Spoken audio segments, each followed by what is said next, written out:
Benvenuti all'ultimo incontro della quarta edizione della rassegna Storia Veneta in Villa. Rifugio sicuro, governato da equità, integrità e saggezza. Qui la virtù, la moderazione, la serietà, la giustizia e la buona fede hanno fissato la loro dimora. Qui il potere, anche se grande ed estensivo, è tanto giusto quanto delicato. Qui il saggio governa, il buono comanda sul perverso e gli interessi particolari sono sempre sacrificati al benessere generale. Venezia è la città più gloriosa e la più saggiamente governata. Gasparo Contarini ha scritto un bel libro sulla Repubblica di Venezia che consiglio di leggere. Lui era del gruppo di Aldo Manuzio, quindi erano di un grande dinamismo intellettuale, editoriale e culturale. Volevo avere un saluto da parte di Francesca e Giacomo Di Tiene, i coproprietari del castello, e del conte Marcello Fracanzani dell'Associazione Nobiliare Regionale. Avete visto quanta bellezza custodisce il castello, che ci dà informazioni importantissime non soltanto per la nostra dimora, ma è una fonte inesauribile di conoscenza e spesso anche di sorprese e fonte di ispirazione per nuovi studi, e come lo dimostrano anche poi gli interventi che vedremo, la conservazione dell'archivio è importantissima. Noi ci teniamo tantissimo all'archivio, grazie a finanziamenti riusciamo ad operare nel senso che cerchiamo sempre più di digitalizzarlo, conservarlo e valorizzarlo step by step. Ovviamente abbiamo concluso un importantissimo intervento sul fondo Porto, adesso stiamo lavorando sul fondo Capra e abbiamo la nostra archivista Sofia Stefani che è qui, che è preziosissima proprio per questo lavoro che stiamo facendo. Quindi l'importanza di custodire, di valorizzare non soltanto per questa dimora, ma per lo studio di tutto il territorio e anche di altre ville ovviamente. Quindi vi ringrazio e grazie soprattutto per questa possibilità di far conoscere il castello, perché ho sentito che moltissimi non conoscevano la nostra dimora, per cui grazie. Sì, un ringraziamento speciale a chi come ha partecipato ai 5 giovedì di presentazione delle dimore. Secondo me sarebbe interessante parlare della consistenza del fenomeno delle ville in Veneto e la rappresentanza nei comuni, perché magari non tutti hanno la visione di... Tre dati, vi do innanzitutto una consistenza nazionale. Allora, il patrimonio culturale privato italiano è il 17% del patrimonio culturale complessivo. Il patrimonio soggetto a vincolo è oggi costituito da oltre 220.000 unità. Ricordo che il Ministero della Cultura sta ancora facendo il censimento, non c'è un censimento completo. Il patrimonio privato sono oltre 38.000 unità. Di queste oltre 8.200 sono quelle aperte al pubblico, che nel 2019 hanno ospitato 45, l'ultimo dato che conosco a memoria, ne abbiamo anche di più recente, il 2019 hanno ospitato 45 milioni di visitatori contro i 49 milioni del sistema dei musei nazionali, costituito da 2.500 unità. Abbiamo un potenziale di crescita di 4 volte, che approssimandolo per difetto diciamo 3 volte. Cosa significa in termini occupazionali? Se oggi generiamo oltre 500 milioni di indotto sul territorio, 256 milioni sulle dimore, oltre 570 milioni di indotto sul territorio, dati della Fondazione Simbola. A questo punto noi abbiamo con un potenziale di crescita di 3 volte e mezzo, arriviamo a 2 miliardi di euro, pari al 2,4% della popolazione occupata in Italia. Il patrimonio culturale privato è sinonimo di sviluppo futuro, non passato, è elemento identitario, e dopo voglio fare una parentesi sul lavoro che stiamo facendo con le associazioni italiane all'estero. È un patrimonio assolutamente identitario che non guarda al passato ma guarda al futuro. Ci vuole una sinergia fondamentale con i comuni, perché gli enti locali sono i primi che devono capire e comprendere questa potenzialità.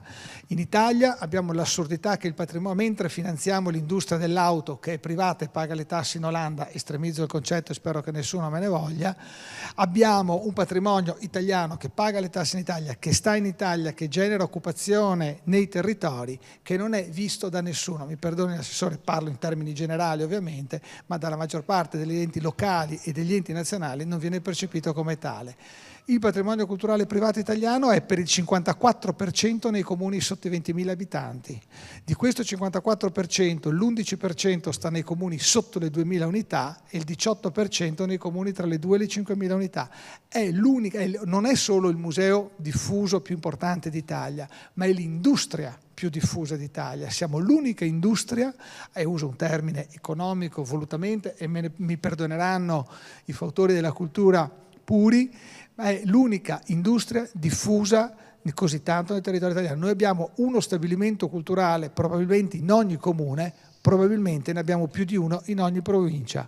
Negli incontri che abbiamo a livello istituzionale, che abbiamo avuto col gabinetto dell'ex primo ministro Draghi, citavo sempre l'esempio di Noventa Padovana, che era la fine della Riviera del Brenta, dove ci sono 14 ville in un comune di 11.000 abitanti, di queste 16, di cui 14 private. Questi sono i dati, ma basta che ci guardiamo attorno, tra qua e Vicenza che cosa c'è. Ecco, quindi questi sono i dati del patrimonio culturale. Nel 2021, anno pandemico, i proprietari privati hanno investito oltre 1,3 miliardi di euro nella manutenzione del patrimonio, l'1,2% dell'occupazione italiana. La più grande industria italiana, non nota, non diffusa, non percepita come fonte di sviluppo e di occupazione. Noi tutti i laureati in gestione dei beni culturali finiscono a lavorare all'estero. Queste case hanno bisogno di questo tipo di occupazione. È necessario che le amministrazioni locali, a partire tutte le amministrazioni locali, vedano questi elementi come un qualcosa con cui interagire. La nostra associazione è l'unica associazione nazionale. Siamo parte di European Historic Houses perché lavoriamo anche a livello europeo e siamo ovviamente i rappresentanti più numerosi, e abbiamo una sede regionale perché lavoriamo anche a livello locale. Con le associazioni italiane all'estero, grazie alla sinergia che si è sviluppata con Aldo Rozzi Marin,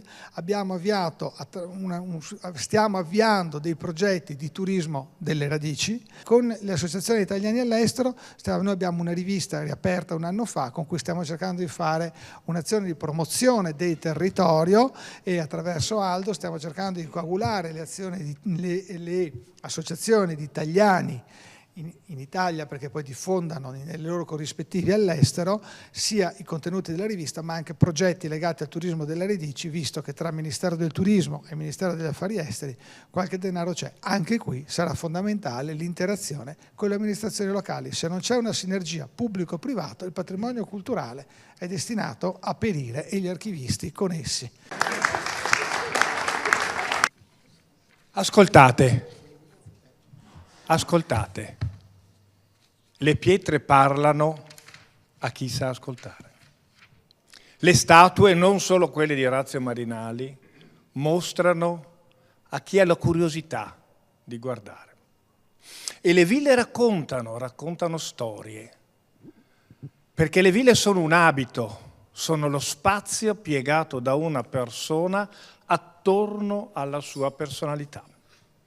Quello che era un fortilizio diventa uno château de plaisir per l'ingegno del Da Porto, già grandissimo committente, tutta la famiglia di quel grandissimo principe degli architetti, ma capace di lasciare un'impronta di se stessi.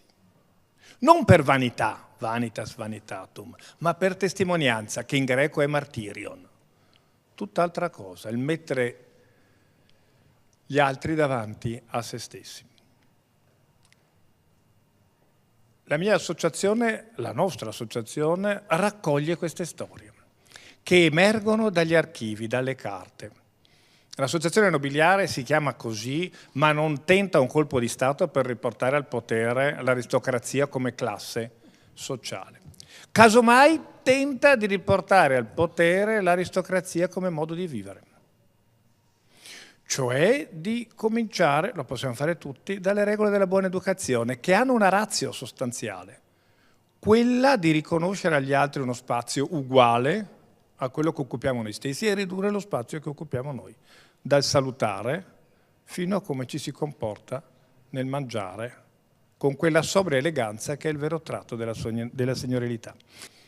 Lui si occupa dei beni materiali, io mi occupo dei beni immateriali, non per fare storytelling, ma per premiare e sostenere chi fa ricerca, dove io Savio, di chi fa ancora ricerca in archivio, dov'è l'archivista che non la vedo? Eccola lì, ottima, di chi ancora nelle carte fa la ricerca. Perché allora non è romanzo, è scienza. Stat. Grazie.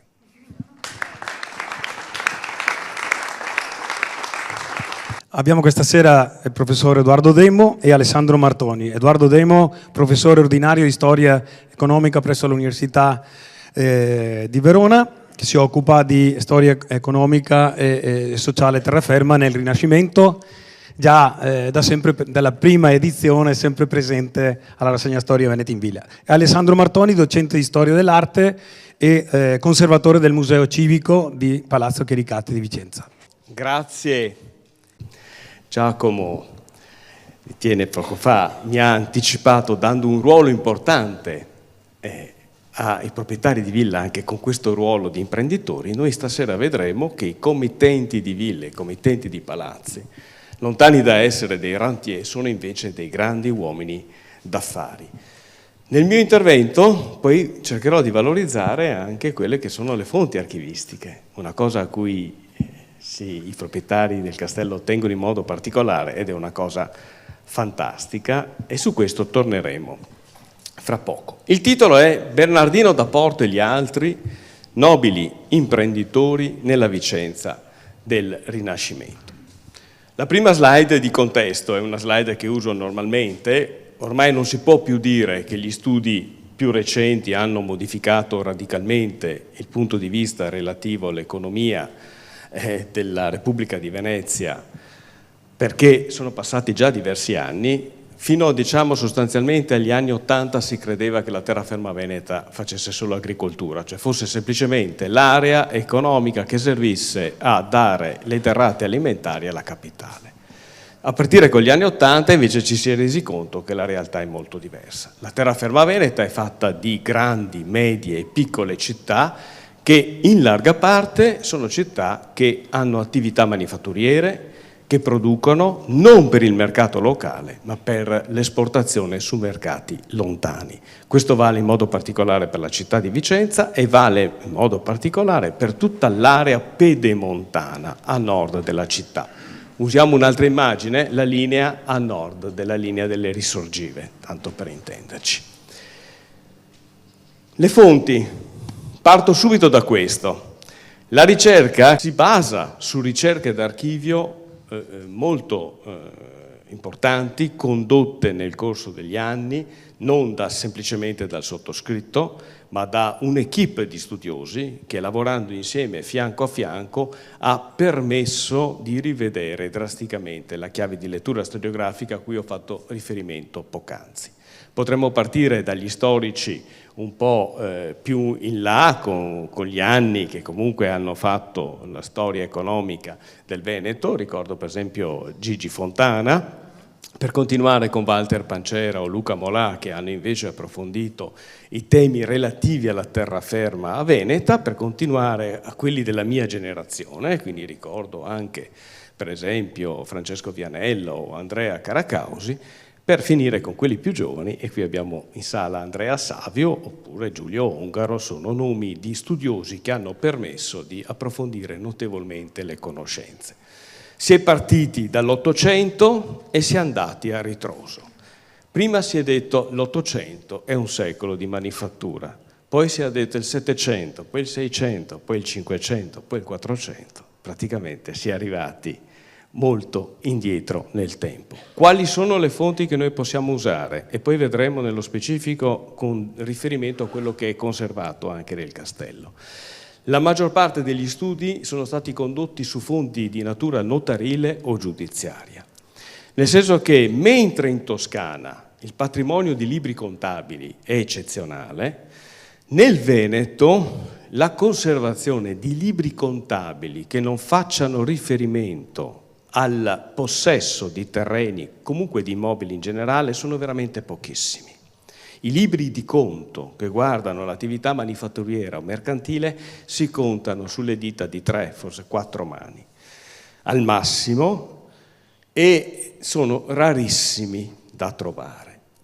Perché sono rarissimi da trovare? La motivazione è molto semplice. Mentre la proprietà terriera la si deve dimostrare, la proprietà di immobili la si deve dimostrare nel corso dei secoli, e quindi è importante che chi possiede un bene abbia le pezze giustificative per dire è di mia proprietà, quello che ha a che fare con l'attività mercantile viene scartato nel momento in cui quell'attività viene conclusa. Si conservano i libri di conto solo nel caso in cui ci siano dei contenziosi giudiziari. A quel punto diventa necessario mantenere il libro contabile per dimostrare chi ha ragione o chi ha torto. Questo fa sì che lo scarto inventariale di materiale contabile sia stato eccezionale. Poi ci sono anche motivi fiscali, ma lasciamo stare, quelli lì li lasciamo in secondo piano. Quindi atti notarili e fonti giudiziarie, soprattutto, pochi libri di conto, ma vedremo significativi, e uno riguarda proprio i Tiene, tra l'altro, e lettere commerciali, che sono invece uno strumento interessantissimo, perché noi oggi, se vogliamo interloquire con un nostro agente all'estero, facciamo una call su Zoom, al limite facciamo una videochiamata, una telefonata, mandiamo un'email, insomma un fax per chi è più antico, addirittura un telegramma, ma insomma qualcosa si può fare, no? All'epoca no, si poteva solo scrivere lettere. L'unica maniera per poter interloquire con qualcuno lontano era scrivere lettere. E quindi le lettere commerciali, dove si sono conservate, sono particolarmente significative e importanti, perché ci danno nozioni molto approfondite su come venivano condotte gli affari. Vicenza. Cos'è la Vicenza del Cinquecento? Questo è Leandro Alberti, un bolognese che nel 1551 scrive una descrizione di tutta Italia e definisce i vicentini così: sono gli uomini di essa città, di vivace ingegno e di grande ardire, e molto disposti alle lettere, all'armi e ai traffichi. Vivono molto civilmente e vestono onestamente, e di continuo radunano ricchezze. Non è una descrizione banale, perché normalmente dei nobili di una città si può sottolineare sì l'essere colti, l'essere di grande ardire, perché essere soldati è importante, raramente si sottolinea la predisposizione ai traffici. Invece nel caso dei vicentini viene sottolineata questa particolare predisposizione, l'essere sì uomini d'armi, l'essere sì colti, ma l'essere anche dei grandi uomini d'affari, e non è banale. Qual è l'andamento demografico di Vicenza come città? Vi basti tenere presente questo aspetto. Vicenza fino alla peste nera di metà 300 è una urbicola o parva civitas. Dopo la peste nera inizia un trend di espansione demografico, prima lento, poi sempre più rilevante, che fa sì che da circa 10.000 abitanti a inizio 400 arrivi a contarne 20.000 a fine 400, arrivi a 30.000 a metà 500, e tra la fine del 500 e l'inizio del 600 arriva a sfiorare i 40.000 abitanti. Cioè nel giro dall'inizio del 400 alla fine del 500 quadruplica la propria popolazione. Non c'è nessun'altra città della terraferma veneta, no Verona che è la più grande, no Brescia, no Bergamo, no Padova, Treviso è sempre stata molto più piccola, nessuna di queste che abbia un andamento demografico di questo tipo. Questo ve lo sottolineo perché vi fa anche capire perché Vicenza abbia l'impronta palladiana, nel senso che Vicenza c'è anche grazie a Palladio, ma Palladio c'è grazie a Vicenza.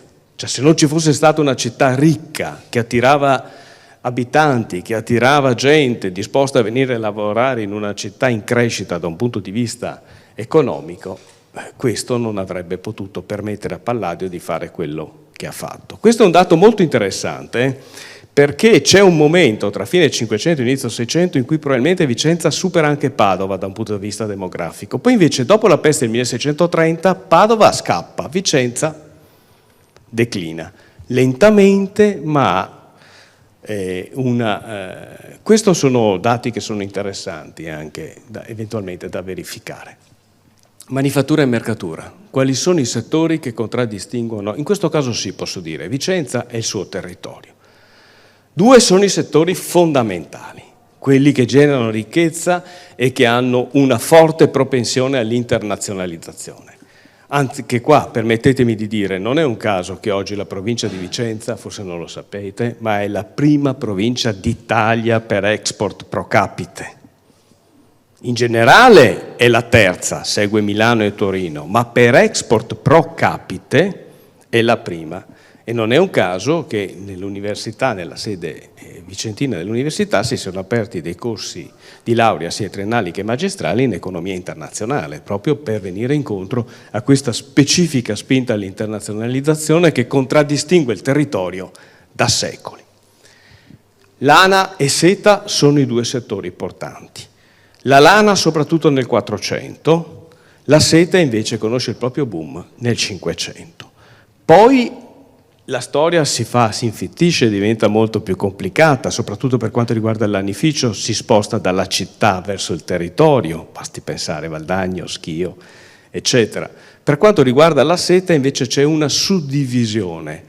Le fasi a più alto valore aggiunto, ovvero sia la lavorazione di semilavorati, cioè di filati da ordito e di trama o di tessuti, si fa in ambito urbano, a Vicenza. La produzione invece che precede il semilavorato, quindi la produzione della seta greggia e prima ancora l'allevamento dei bachi e la pelata dei morari, come si dice in Veneto, viene effettuato in ambito rurale o nelle cittadine intorno a Vicenza. Questi sono i 2 settori fondamentali, portanti.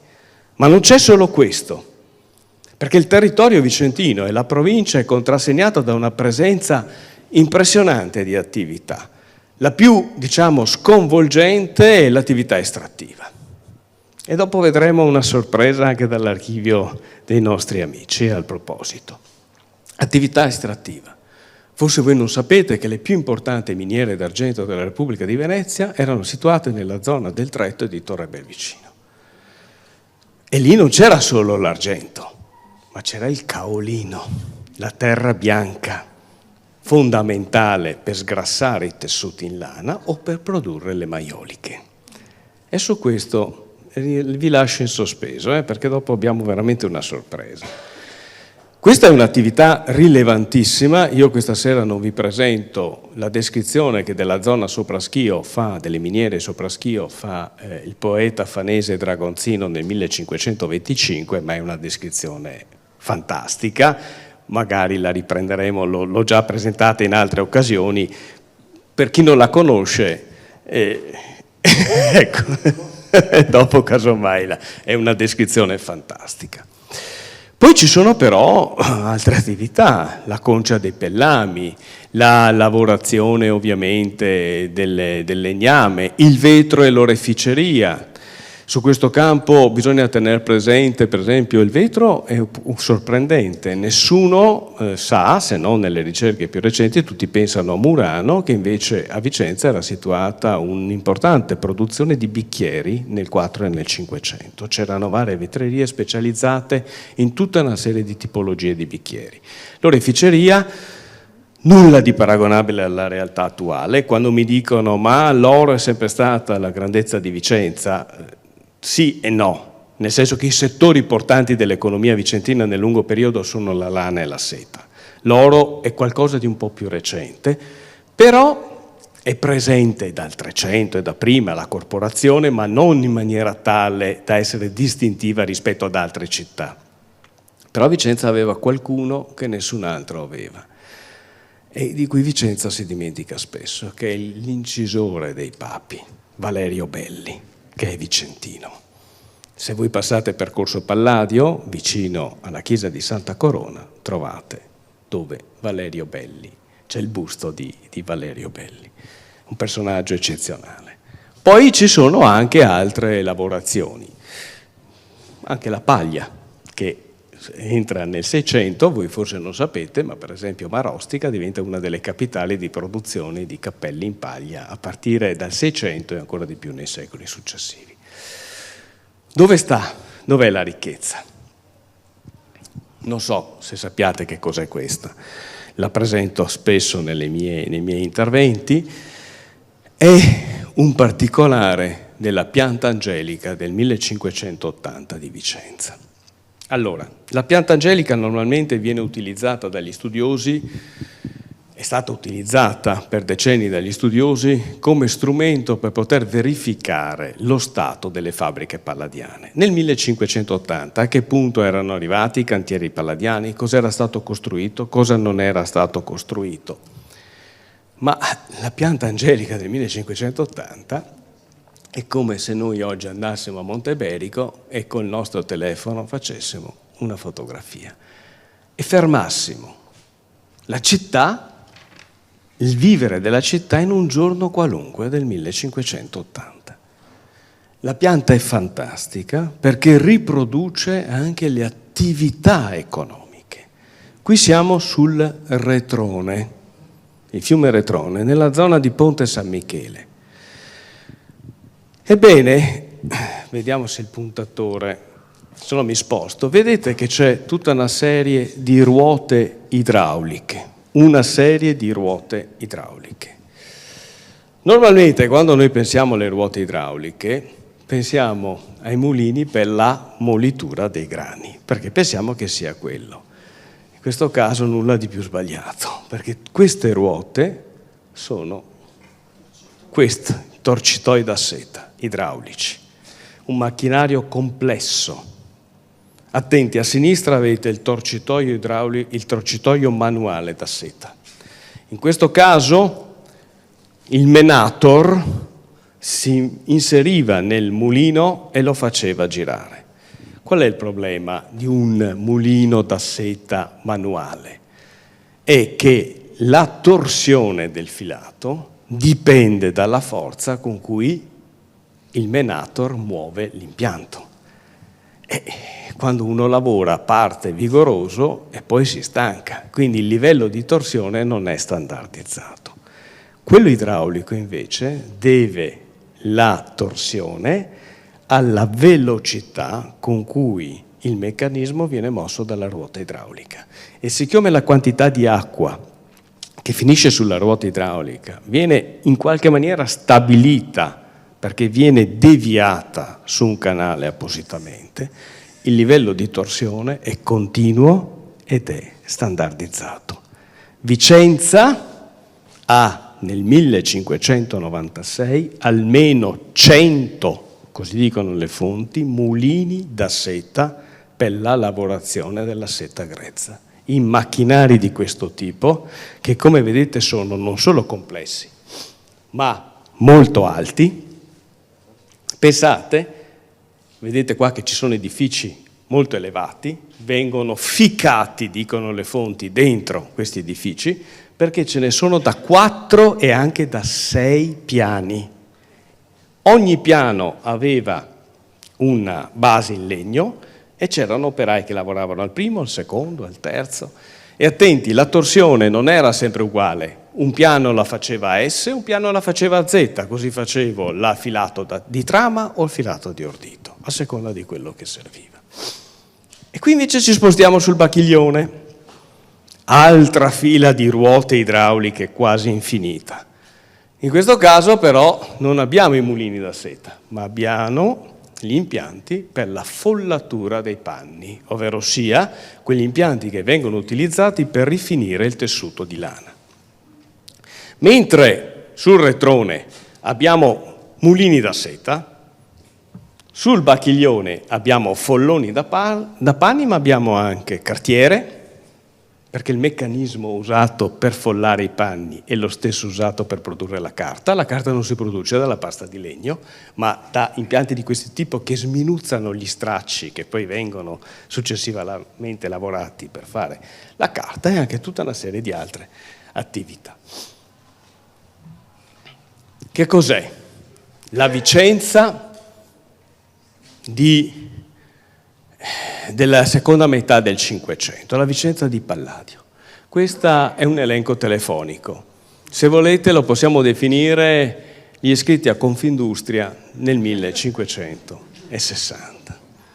sono le famiglie mercantili che operano per imprese internazionali a Vicenza, nella seconda metà del Cinquecento. È un lungo elenco di nomi. Mercanti. Poi vedremo però che buona parte delle imprese sono dirette dai nobili. Volete vedere qualche foto di questi? Ovviamente non è possibile vedere la foto, no? È ovvio. Ma abbiamo la fortuna. Che cos'è questo?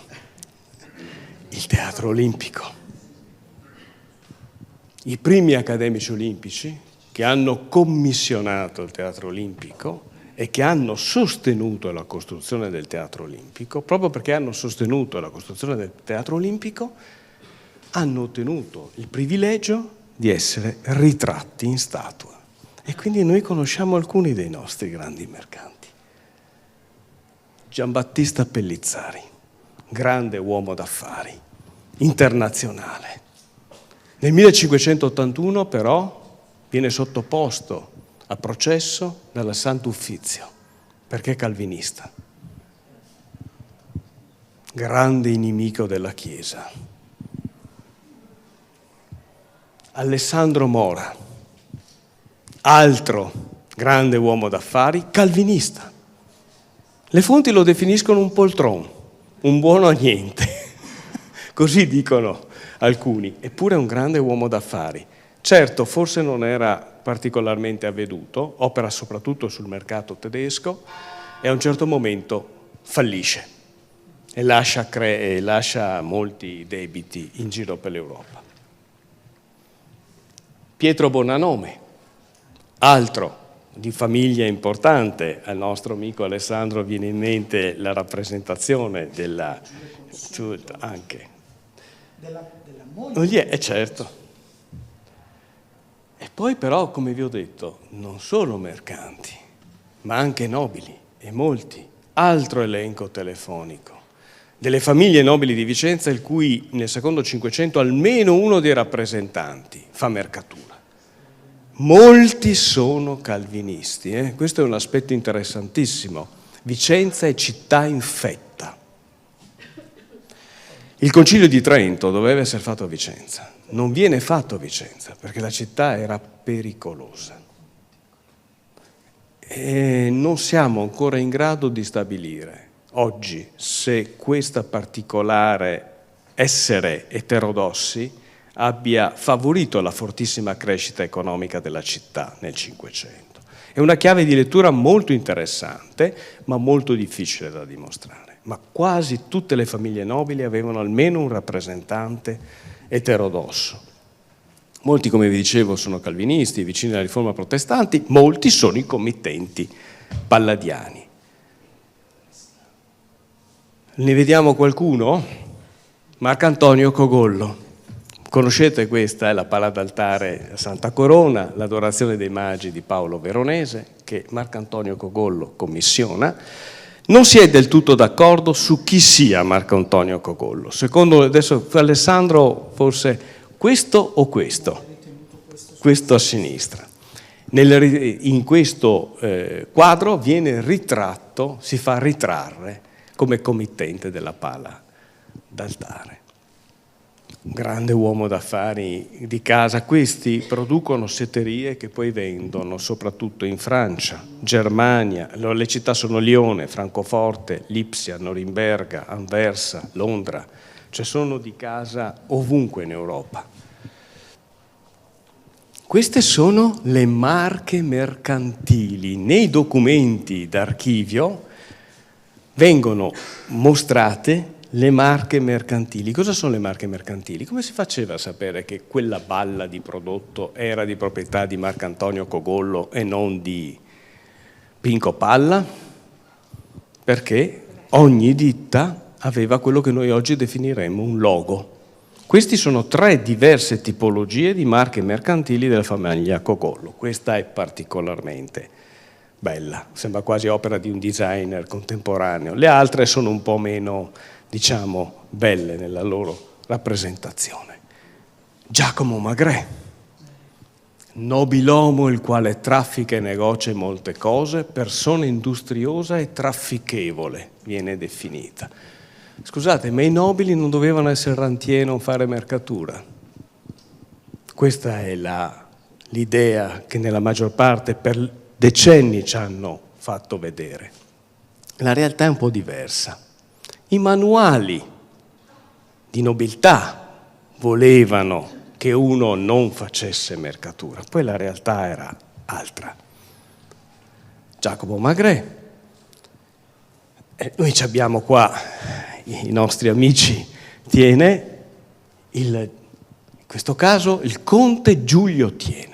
Ecco, prima vi ho detto, una delle grosse difficoltà è reperire materiale di natura contabile. Nel caso di Giulio Tiene, che è un personaggio incredibile, anche lui grande inimico della Chiesa, tant'è che nel 1556 deve di corsa mollare Vicenza e prendere riparo a Ginevra, poi si sposta tra Ginevra, Lione e Strasburgo, però mantiene sempre contatti molto forti con la città.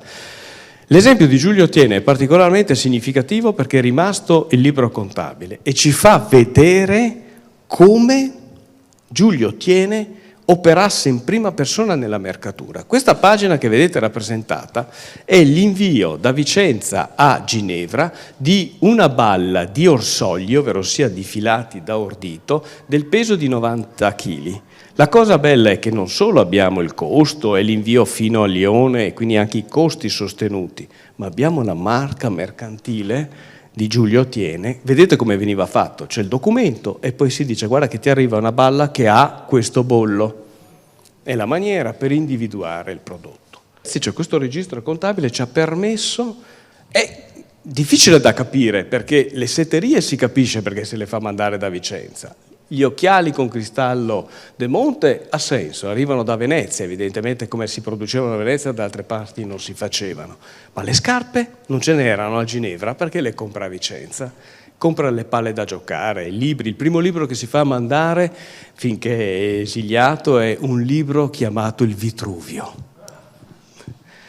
e questo fa capire l'essere colti dei nobili vicentini. Cioè, il primo libro che si fa mandare da Vicenza a Ginevra è Il Vitruvio, e quindi l'interesse per l'architettura evidentemente, no?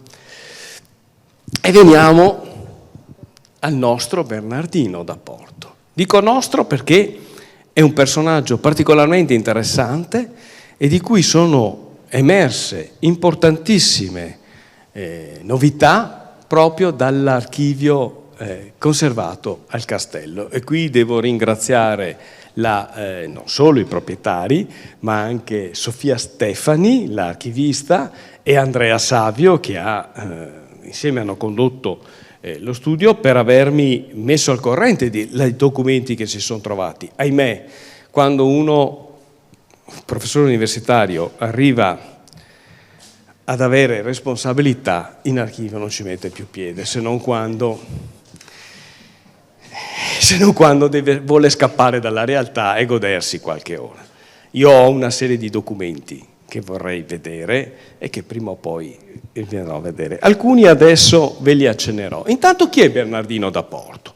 Bernardino da Porto non è un personaggio qualunque perché è il fratello di Luigi da Porto, il famoso novelliere, che si dice abbia ispirato Shakespeare. Tra parentesi, John Florio, umanista inglese dello stesso periodo di Shakespeare, sta emergendo in quest'ultimo periodo, fa pratica di mercatura presso un'azienda vicentina che ha filiale a Londra, quella di Gaspare Gatti, e conosce benissimo il territorio veneto, tant'è che lo descrive. E secondo alcuni studiosi, John Florio forse non è altro che Shakespeare. Ci sono delle piste di ricerca in atto, che sono molto stimolanti, ma per il momento fermiamoci qua, perché non c'è ancora la base scientifica. Che John Florio sia un tintore che fa pratica di mercatura a Londra presso una ditta vicentina, questo è assodato. Ok? Allora, è il fratello di Luigi da Porto. Ha una villa a Montorso Vicentino, che ha una caratteristica particolare. È una villa in cui non si seguono solo le attività agricole, ma è quella che si dice industria in villa. Lui in villa, a Montorso, ha i fondachi, dove tiene i panni che fa produrre ad Arzignano. Lui è un produttore di panni di Arzignano, che vende un po' in tutto il nord Italia. I panni di Arzignano, le fonti dicono che sono i tessuti peggiori che ci siano al mondo. Sono mezze lane fatte di lana, miste di lana e di altre fibre tessili, anche con lane di pecore morte. Cioè, guardano a un segmento di mercato che non è quello alto, è il segmento basso, cioè tutti devono vestirsi.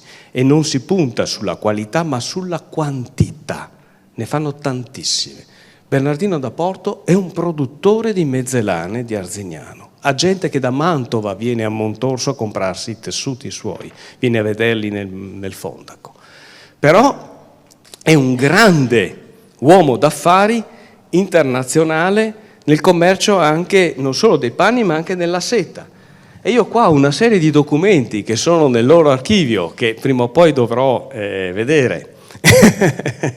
Bernardino da Porto è creditore della ditta di Stefano Gualdo, un altro nobile che vende sete a Lione, come ha studiato Andrea Savio, e tra i principali fornitori di sete per il mercato di Lione della ditta di Stefano Gualdo è Bernardino da Porto.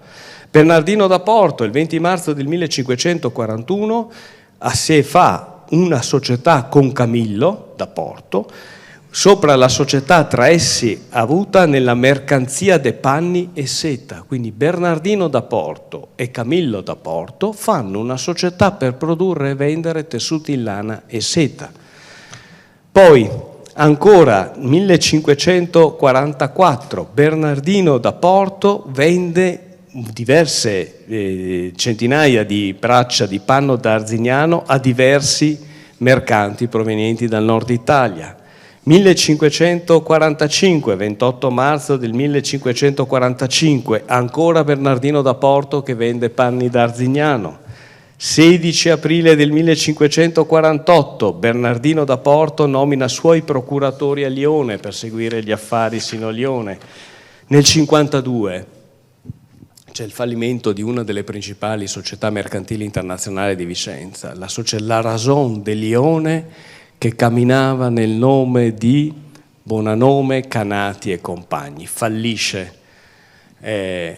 ob adversam fortunam et temporum infelicitatem. Va a terra. E tra i creditori che rimangono col cerino in mano c'è il nostro Bernardino da Porto, assieme a tutta una serie di altri nobili che avevano rifornito di mercanzie questa grande società e che cerca di rientrare di quello che ha perso. Guardate, ce ne sono tantissime, cioè ci fanno vedere l'attività mercantile continuativa di questo personaggio. Cioè mentre Luigi scriveva, Bernardino lo manteneva. Luigi ha avuto dei trascorsi sfortunati, cioè quindi lasciamo adesso al di là, scusatemi la battuta facile, però Bernardino era quello che teneva le sostanze della famiglia. C'è nell'archivio del castello, oltre a tutta questa serie, adesso farei un elenco eccessivo, ci sono documenti veramente interessanti. Vi ricordate che vi parlavo prima delle miniere? Ebbene, c'è un bellissimo contratto societario stipulato nel maggio del 1581 a Vicenza tra chi? Tra il conte Francesco Bissari e il conte Leonida da Porto, che è qui a Thiene, e fanno una società per sfruttare il caolino delle miniere del Tretto. Il contratto societario è fantastico, prevede diversi capitoli, adesso non ci soffermiamo, lo studieremo assieme ai nostri amici. Una cosa però volevo sottolinearvi, vedete che sono società tra nobili, sono società mercantili tra nobili, cioè non c'è un mercante e un nobile, sono nobili che fanno società e che hanno rischio di impresa. Solo uomini?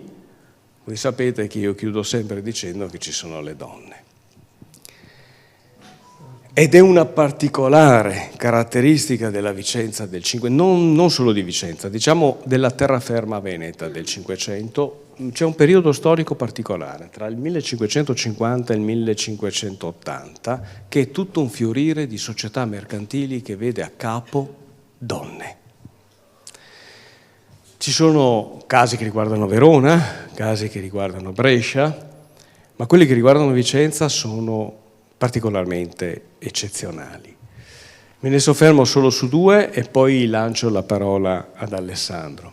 La prima, il caso più eclatante, un personaggio incredibile, Bianca Agnevo Angaran, un personaggio su cui a Vicenza si sta anche discutendo di dedicarle una via, perché è una figura femminile a tutto tondo. Chi è Bianca Agnevo? Bianca Agnevo è un'appartenente a una famiglia nobile, la moglie del famoso committente palladiano Giacomo Angaran. Il palazzo è quello che trovate a Ponte degli Angeli in stile quattrocentesco, che è stato costruito dai Maigret e poi comprato dagli Angaran. Ebbene, Bianca Agnevo è nota alla storiografia internazionale perché è una delle rare poetesse in pavano, quindi è una delle poche poetesse che scrive in rime rustiche. Bianca Agnevo chi è? È una calvinista, abbraccia la religione riformata. È particolarmente interessante perché il marito rimane cattolico, i figli maschi sono cattolici, mentre la moglie e le figlie abbracciano la riforma protestante. Quindi dimostrano, guardate, questo lo devo anche in questo caso a un archivio privato della famiglia Angaran, che è stato studiato, trovato e studiato da Andrea Savio, che quindi ha approfondito il tema e quindi trovate dei lavori sulla questione. La cosa interessante è che c'è questa suddivisione. Il fatto di essere riformata però fa sì che lei nel 1588 finisca la sua vita in maniera tragica perché viene strangolata dall'Inquisizione. Non è solo poetessa, non è solo una protestante, ma è una donna d'affari. Ha una ditta per produrre tessuti leggeri di seta che vende sul mercato di Lione. Il suo braccio destro è la figlia Cillenia. E nei processi in cui si parla della società si dice che lei va a trattare gli affari con le sue donzelle. Sembra quasi che sia una società commerciale tutta al femminile. L'altro caso interessante, sempre dell'entourage palladiano, è quello di Laura Tiene, la moglie di Ciro Trissino, che viene chiamata anche lei a testimoniare a Sant'Uffizio, ancora una volta perché è considerata borderline, e che alla domanda del giudice se il marito vende le sue sete, lei risponde no, mio marito vende le sue sete, io vendo le mie sete con i miei agenti, cioè ognuno fa. Quindi avete visto un mondo particolarmente interessante. Attenti, chiudo. Sapete chi c'è tra i primi accademici olimpici? Anche il nostro Fasolo, di cui fra poco ci parlerà Alessandro. E l'elemento interessante è che non è solo un pittore che finisce la sua vita tragicamente nel 1572, ma che quando muore nel 1572, prima di morire fa testamento. E nel testamento elenca tutta una serie di crediti mercantili per seta venduta. Anche il nostro Fasolo non era solo un artista, ma era anche un mercante di seta. Grazie.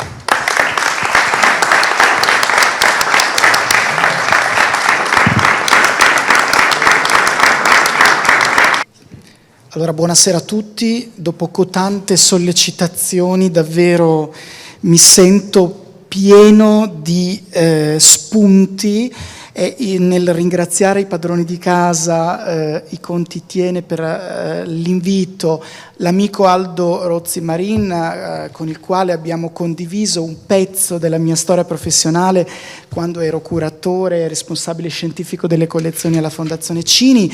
Devo dire, sono onorato di seguire questo intervento che mi pone immediatamente a cimento. Non vorrei togliere, forse anticipo la sorpresa, non so nulla, ma debbo darvi alcune notizie che vi faranno piacere perché confermano un po' tutti gli interventi che sono stati, che si sono succeduti. Stiamo per inaugurare la nuova ala ottocentesca del nostro Museo Civico di Palazzo Chiericati. La prossima primavera apriremo questa nuova ala con il riordinamento delle raccolte del 7 dell'Ottocento e una sezione la dedicheremo a quello scampolo, una delle uniche testimonianze materiali di questa storia straordinaria di Vicenza, città della seta. Quando ho visto il Torcitoio, tra l'altro, non ho potuto non pensare ai miei trascorsi lombardi, quindi ero proprio, tra l'altro, pochi giorni fa a Garlate a vedere il museo Abbeg. Poi vi invito a frequentare il territorio lombardo tra Como e Lecco, perché ci sono ancora questi straordinari torcitoi, vi spiegano benissimo appunto tutto il tema della produzione del filato e poi dei semilavorati, ovviamente.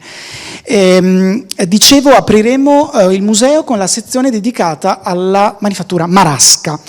Siamo tra fine 7 e 800. Il canonico Don Pietro Marasca ha lasciato negli anni 70 dell'Ottocento questi campionari straordinari, tessuti, scampoli, gilet, abiti, che sono, potremmo dire, questa coda di una storia straordinaria che, come ci insegnano gli studi del professor Demo, che sono continua sollecitazione per gli storici dell'arte, per immettere nel contesto storico e per in qualche modo incardinare dentro il tessuto storico, sociale, economico di queste famiglie i manufatti, le opere d'arte, le opere dell'ingegno, le opere dell'ingegno creativo.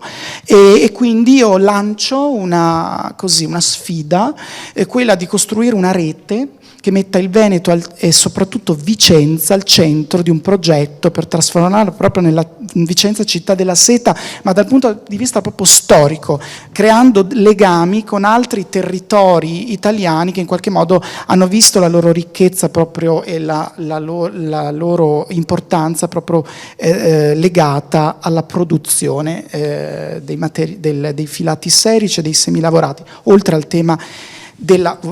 Aggiungo un'altra cosa della ceramica, perché devo dirvi che il professor Cozza, già ispettore della soprintendenza archeologica di Padova, con Testa sta in procinto di editare un volume tutto dedicato alla produzione di ceramica e graffita a Vicenza, il territorio vicentino, e vi assicuro che veramente anche quello è un tema portante negli assetti economici di Vicenza. C'erano tantissime manifatture. Bene, allora, siccome so che siete stati puntualmente dotti sulla storia di quello che viene detto castello, chiamo palagio, villa di delizia, porto con leoni tiene, insomma la figura di Francesco Signore, Francesco da Porto, sappiamo che accumula una ricchezza straordinaria, uno degli uomini più ricchi di Vicenza nella prima metà del 400, grazie al fatto che esercita in qualche modo il diritto di progenitura, colla il terreno e la casa cupata et solarata che viene citata già in un documento che si riferisce a Porto dei Porti del 1352, poi Battista e Andrea 1384 che dividono i loro possedimenti. Nel 400 Francesco Signore accumula intanto è unico proprietario dei beni di Thiene oltre che di altri possedimenti, ed è a lui ci si riferisce soprattutto, secondo gli studi dell'Emanuela Morresi, alla realizzazione della dimora che, se da Marzari, fonte settecentesca, era detta degli anni 70 del 400, si è anticipato agli anni 40, tra 40 e 41 si ritiene, quindi un episodio straordinario e precocissimo di trasformazione, e di modellizzazione di una dimora che sì, negli aspetti del turriti, della merlatura, accenna alle costruzioni castrensi, ma che di fatto nella sua struttura riferita alla casa Fondaco e al sistema portico-loggia porta, gli studi di Ruprecht e Ackermann, porta di fatto ad esibire una precocità straordinaria nell'idea del salone passante, delle strutture filtranti, piano terra, piano nobile, insomma un edificio che poi è stato trasformato con alcuni interventi da quello che è il personaggio su cui mi voglio soffermare, che è il Francesco da Porto, Francesco di Giovanni da Porto, generale collaterale per i Veneti, che è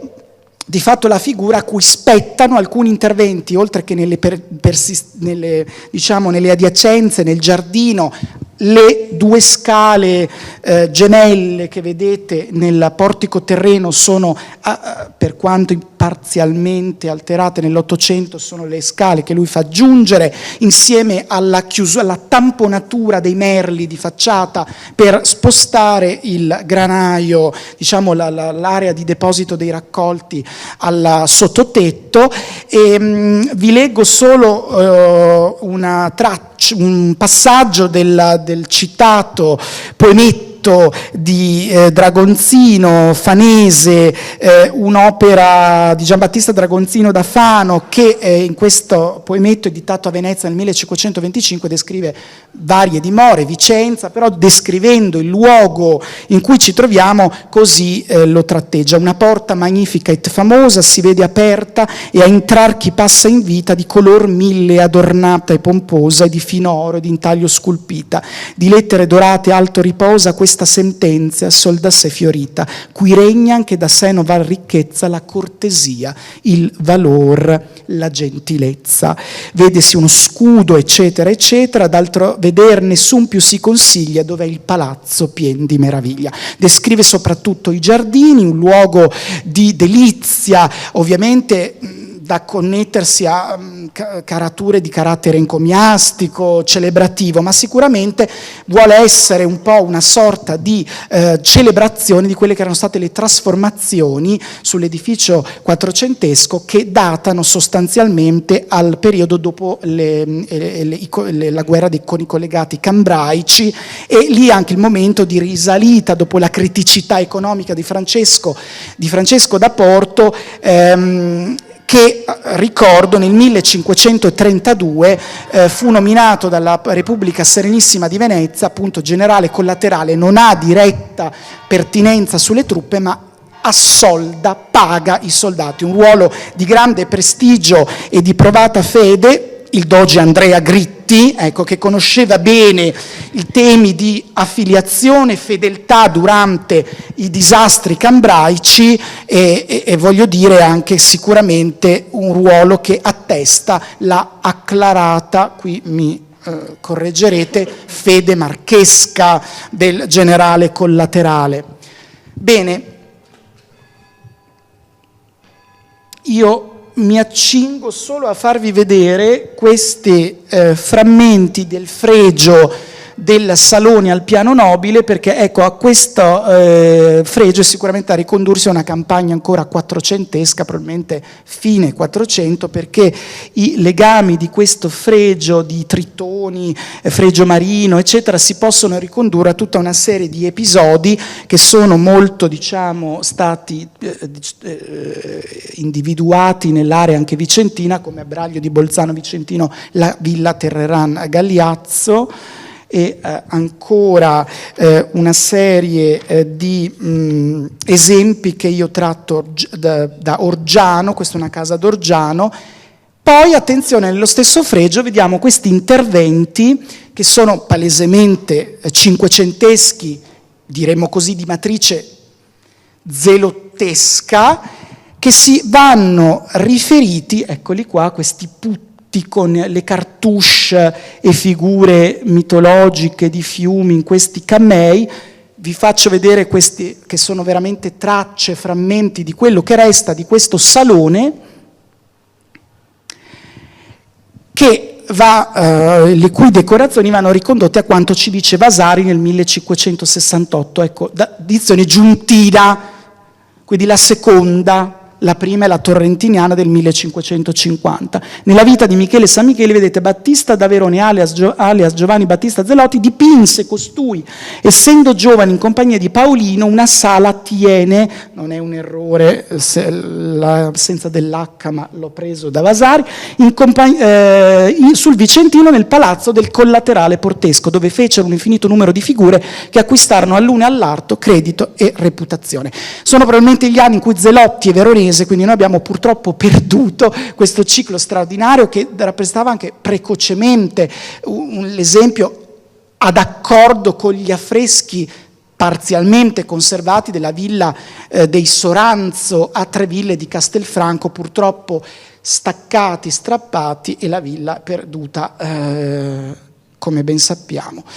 Ancora Carlo Ridolfi di Lonigo, Le meraviglie dell'arte, 1648, Zelotti e Veronese dipingono impartimenti divisi da figure in chiaroscuro, uomini e donne che giocano a una tavola, un convitto di cavalieri e dame, una caccia, un ballo. Attenti bene, perché qui ci dice che il salone aveva sulle pareti, il salone al piano nobile, sulle pareti una apparecchiatura decorativa che rimanda a quella che subito i vicentini, i tienesi rimemorano, cioè i famosissimi affreschi con gli sollazzi della vita in villa di, questi sì, acclarati, di Giovanni Antonio Fasolo, a Villa Caldogno, a Caldogno appunto, commessa di Angelo Caldogno, probabilmente conclusi nel 1570, data che si trova sulla facciata della villa di Caldogno. Ma ancora, questa è un'attribuzione, si ritengono i giovanili affreschi della loggia della villa Roberti a Brugine, datati intorno al 1554-57 da Luciana Crosato Larcher, riferendo queste date al matrimonio di uno dei fratelli Roberti con Lucia Dario, e 1557 l'ingresso di una parte della dote della donna. Ma vediamo allora questi affreschi insieme, anche se li avete già visti, perché vogliamo dare concretezza a questo titolo che io vi ho proposto, Le storie esemplari. Sapete che una radicata interpretazione iconologica ritiene che questo Camerone, che si data, alcuni ritengono metà degli anni 50, altri, e io propendo per questa cronologia, dopo la rappresentazione della Sofonisba di Trissino alla Basilica Palladiana nel Teatro Ligneo realizzato, progettato da Palladio, quindi 1562, 63, 64 forse. Ecco, dicevo, ritengono che questo ciclo del cosiddetto Camerone o Sala del Camino di Villa da Porto sia una sorta di, come dire, messa in figura del rapporto di fedeltà con la Repubblica di San Marco, in una contrapposizione tra storie, exempla di virtutis e di fedeltà, e dall'altra parte di tradimento. Io non sono così convinto che questo sia proprio sia la chiave di lettura, e adesso proverò a spiegarvelo. Allora, intanto iniziamo a descrivere queste storie che si dispiegano sulle pareti. Intanto vediamo questa intelaiatura architettonica che finge una loggia traforata che slarga sul paesaggio. Vedete qui, no, la freccettina non si vede, questo cassettonato in prospettiva che tra l'altro rimanda perfettamente alle apparecchiature architettoniche di Villa Caldogno. Allora, qui vediamo una storia sempre rappresentata quando si sceglie Tito Livio, ma anche Valerio Massimo, Tito Livio a Urbe Condita. Siamo durante la seconda guerra punica, la guerra di Spagna, 209 a.C. Questa è la scena rappresentata in arazzi, affreschi, dipinti, ma soprattutto nei cicli profani dei palagi e delle ville, e è la, diciamo, rappresentazione come ci dice Valerio Massimo nei Factorum et Dictorum Memorabilium, libri di continenza, è la continenza di Scipione. Scipione restituisce la sposa al principe celtibero a Lucio, e non solo l'oro, i donativi per il riscatto che la famiglia aveva portato innanzi a Scipione l'Africano, a sua volta viene restituito come atto di magnanimità, di continenza, come dominio sul vitium veneris, ma anche di continenza sulla pecunia cupio, cioè sul desiderio di denaro. Virtù che si addice a chi amministra la cosa pubblica, voi direte, ma quando? Ma lo stesso di munificenza, il comportamento di Scipione guadagna a Roma l'appoggio e l'amicizia dei celtiberi. Titoli, quindi clemenza, magnanimità, continenza. Poi arriviamo anche a parlare dello stile. Devo un po' volare, vi faccio vedere qualche dettaglio, guardate che straordinari questi affreschi, poi arriviamo alla questione delle attribuzioni. Qui vedete questi vasi manieristi che rimandano alla cultura parmigianinesca mediata dalle incisioni di Francesco da Trento, di Schiavone stesso, ma anche la cultura ibridata tra Roma e la Padania, l'asse, no? Roma-Venezia, sapete che arrivano Vasari, Cecchino Salviati, Giuseppe Porta a Venezia, quella cultura tosco-romana. Ditemi se vi stanco con le mie... Ecco, qui un dettaglio di questo Colosseo, di rovina di Colosseo, presa assolutamente, come sarà per gli affreschi di Paolo Veronese a Villa Barbaro a Maser, dalle stampe di Hieronymus Koch, fiammingo, la cui serie è stata editata nel 1551. Voi capirete che questo ciclo del Camerone, ma chiedo anche ai proprietari, non può essere prima di Maser. Lo vediamo anche dall'ornato, dagli apparati decorativi, dal concepimento delle sovrapporte, dei festoni, del modo di comporre. Ecco, qui vi ho messo Maser, un esempio di come queste stampe di Koch vengono poi recepite da Paolo Veronese nella villa di Marcantonio e Daniele Barbaro. Bene, altra scena della parete occidentale che voi avete appena visto, famosissima anche questa, che poi nel Settecento avrà una fortuna strabiliante con Tiepolo. L'episodio narrato da Plinio il Vecchio nella Naturalis Historia, la regina Cleopatra, per impressionare l'amante Antonio, siamo proprio al Marcantonio, alla fine del triumvirato e la disfatta di Antonio, la regina Cleopatra sfida l'amante rivelando che in una sola cena avrebbe potuto inghiottire 10 milioni di sesterzi.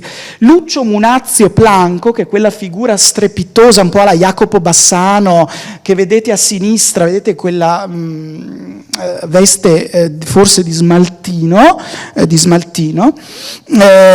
ecco, assiste come arbitro e impedisce alla regina d'Egitto, siamo ad Alessandria, che venga sciolta l'altro orecchino, l'altra perla nell'aceto. Vedete che la regina sta mettendo un orecchino con una perla rarissima dentro l'aceto.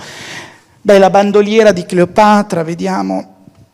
Ecco, guardate la scena straordinaria, di fronte a Antonio, sicuramente un ritratto, probabilmente un ritratto di uno dei da Porto, ma non ne siamo certi.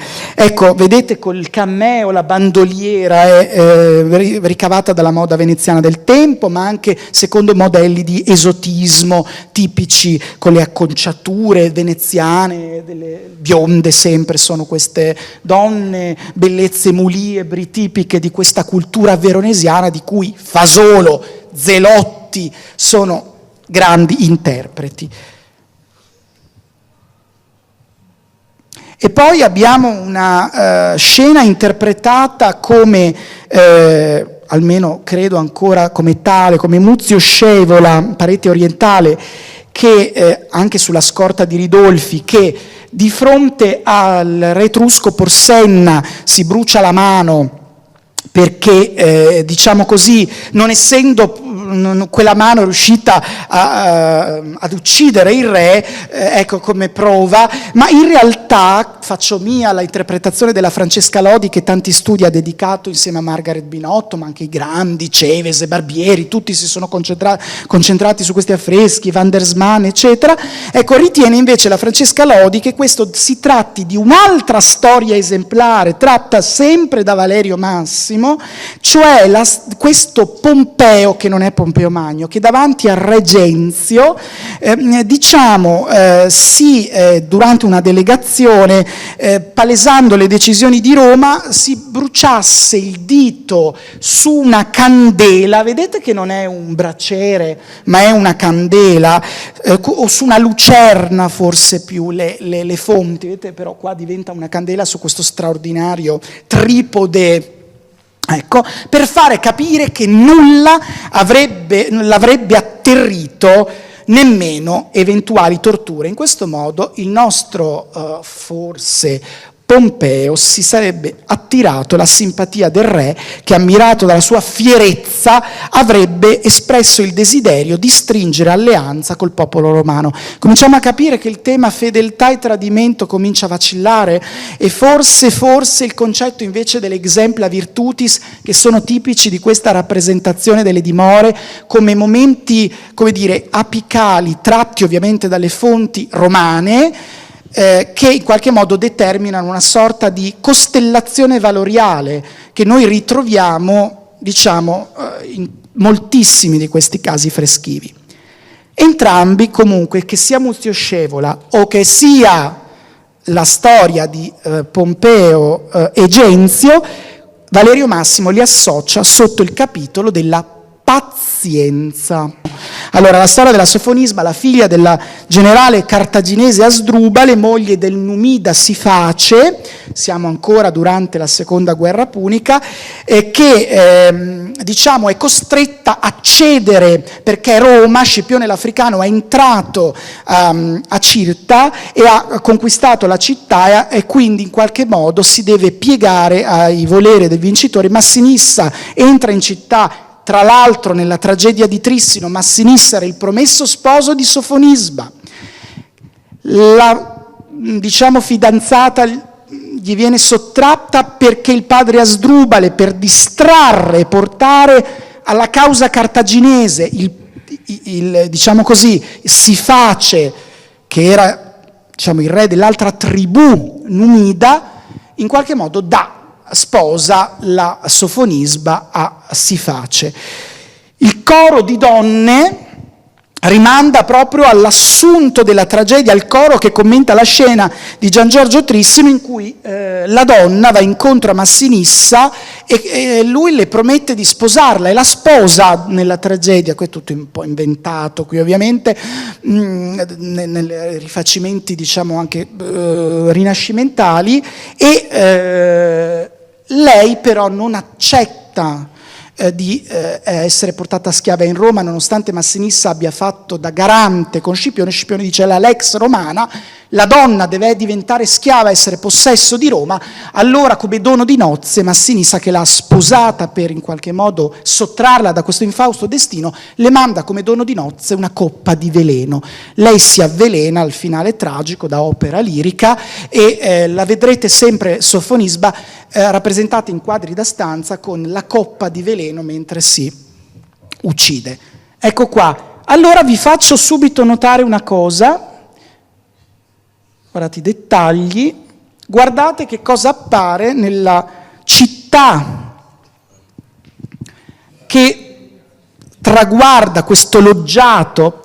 È Cirta, voi direte sì, il tema è, ma quella in realtà è Vicenza. E quindi ancora un appello e una testimonianza che acclara che in qualche modo la rappresentazione della tragedia di Trissino in Basilica Palladiana sia il referente immediato. Allora vedete che qua riconosciamo la, diciamo una versione non è proprio uguale di Palazzo di Battista del Monte in Contrada Santa Corona, in realtà attribuita al Palladio per i disegni che ci sono conservati a Londra, ma attribuita anche a Domenico Groppino, e a destra un chiaro riferimento a quel frammento di Palazzo Chiericati, qui certo documentatissimo come opera di Palladio, che fino al secondo Seicento era conservato solo in una porzione perché il cantiere era rimasto interrotto. Quindi tutto avviene un po' come Veronese nelle nozze di Cana per San Giorgio Maggiore, rappresenta il momento in cui il primo miracolo di Cristo si dà in Venezia per inverare le storie nel luogo in cui in qualche modo si può rimandare immediatamente alla comunità fruitrice. Ecco, anche qui la storia di Sofonisba viene ambientata a Vicenza. Ecco qui il disegno di Palladio che si può connettere all'architettura del Palazzo di Battista dal Monte. Il camino, ecco, vi faccio, adesso entriamo, quanto tempo ho ancora? Siete stanchi? Siete stanchi? Allora vado velocissimo. Il camino, vedete questa figura di Vulcano e Venere, straordinarie. Il busto di Giulio Cesare in conchiglia su questo bellissimo camino con la cappa polilobata ancora quattrocentesco, capolavoro assoluto. E ancora i vasi manieristi di matrice fiorentino-padana, la scimmia emersa dai restauri sotto la finestra della parete del camino, come i segugi. Ecco, e qua Mercurio e Minerva. Allora, vado verso le conclusioni, ma devo veramente volare. Confronto con Villa Caldogno che vi dà il senso del perché io vi propongo un'attribuzione a sostegno di quello che hanno già detto e sostenuto van der Sman e altri, come lo stesso Cevese, mentre una schiera propende per la collaborazione tra Zelotti e Fasolo. Vi mostro alcuni dettagli. Ecco, questi sono i famosi telamoni che reggono la impalcatura architettonica del salone di Villa Caldogno, stemma Caldogno di Angelo Caldogno e della madre Maristella Muzzani. Questi prigioni chiaramente ispirati alla Sistina, Michelangelo. Allora vedete il rimando potrebbe essere cogente, però allo stesso tempo vedete come questo dettaglio di questi nudi che sono a brugine acclarati come opera di Zelotti potrebbe dirci che lo scambio in questo momento tra 63, 64, 65 tra Fasoli e Zelotti siano molto, molto vincolanti. Del resto ricordiamoci che sopra ci sono gli affreschi di Veronese e Zelotti citati dalle fonti, gran parte perduti. La Malcontenta, la Villa Foscari, ancora Zelotti nella figura, vedete, del prigione, che si ispira chiaramente a Michelangelo della Cappella dei Principi, delle Cappelle Medicee. E poi le scene di vita in villa, guardate le arie di queste dame che suonano, che in forme sonate, che cantano, che fanno merenda. Ecco, guardate il confronto con i vostri affreschi da Porto. Le teste sono fasoliane. Allora Francesca Lodi si chiede: è possibile che in questi anni, per quanto i sodalizi siano possibili e documentati, Fasolo realizzi le teste e Zelotti si ponga come, invece che dividersi le scene, si mette a fare, non è molto, non mi torna. Ecco, ancora qualche confronto. Questa bambina di Caldogno che rimanda alla bambina di Veronese, vedete, ecco qui, vedete la figura con il bambino è un chiaro rimando a Veronese, al celebre ritratto di Zeppo da Porto, altro ramo in realtà della grande filiata di Giovanni, dei figli di Giovanni da Porto, figlio di Girolamo, quindi nipote. In realtà mi sono sbagliato, non è collezione continui Buonacossi, ma è Palazzo Pitti, scusate. Ecco, vedete, straordinario Fasolo a Caldogno, ecco il rimando chiaro agli affreschi del Camerone. Fasolo, grande ritrattista, vi mostro qualche tela.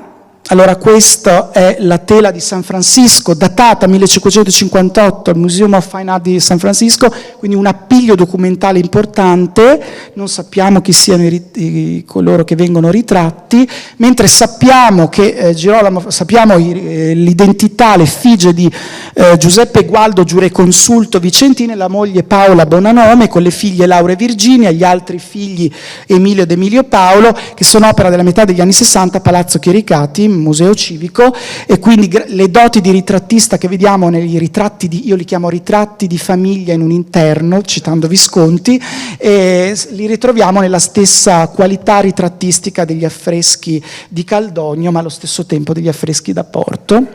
Questo è il ritratto di famiglia di Sarasota, sempre negli Stati Uniti, e poi queste sono le altre camere di Villa Caldogno, che sono un chiaro riferimento a questa bottega fasoliana di forte impronta anche zelottesca, che è il richiamo che potrebbe dirci, ecco, che potrebbe spiegare il perché questi affreschi sono stati anche avvicinati allo stile di Zelotti. Ma con questo non voglio dire che Zelotti escludo categoricamente che ci sia. Ecco, vedete? Area zelottiana, ma come dire, forme più eleganti e allungate. Ancora una camera di Caldogno è dedicata interamente alla Sofonisba, alla storia di Sofonisba, proprio tratta dalla tragedia di Gian Giorgio Trissino. E mi avvio a conclusione. Guardate, accanto alla storia tragica c'è una scena erotica di ratto, vedete questo momento di pruderie. Se vedete, e anche qui, tanto che in una delle scene scalpellate le fonti ci dicono che c'era una scena d'Eros che faceva arrossire tutti quanti. Guardate, straordinaria questa figura, sempre della stanza di Sofonisba, che rimanda proprio a questo alito zelottiano, ma si ritiene essere sempre bottega di Fasolo. Allora, questo è Villa Roberti a Brugine. Questa è la Malcontenta, questa è Villa Godi, la villa di Girolamo Godi a Lonedo di Lugo Vicentino. Sono gli anni, potremmo dire gli stessi anni o poco dopo di Villa da Porto, qui a Tiene. E ancora Fanzolo, Villa Emo, la villa di Girolamo Emo, che devo dire ci potrebbe dare la chiave per dire se qui è Zelotti, fatico a trovarlo qua. E vi faccio vedere solo alcune ville dove abbiamo ancora riconoscibile la forte impronta fasoliana. Non posso non mostrarvi la Villa Trento, detta Leolia a Costozza nel Vicentino, detta Leolia perché c'è una camera dei venti, lo sapete, che crea un sistema di areazione per creare sollazzo e refrigerio degli ospiti di chi? Eccolo qua. Ecco, questo è un regalo che vi faccio. Questa tela di collezione privata, che spero di portare a Vicenza ai musei il prossimo anno, è stata studiata dalla Baldissin Molli. Altri hanno sostenuto che questo possa essere assolutamente il nostro Francesco Trento, giureconsulto celeberrimo, con la moglie una Nievo, penso una Cornelia Nievo, e i figli. Opera che si acclara anche dal punto di vista dell'età dei figli come appunto un ritratto di famiglia del proprietario, con la moglie, del proprietario di questa straordinaria villa, ecco vedete, con i pianeti, dove ancora Fasolo e Aiuti sembra essere presente.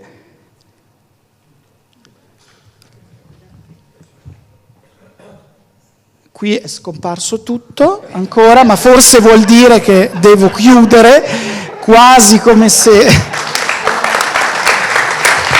Allora, io vi ringrazio per la pazienza. In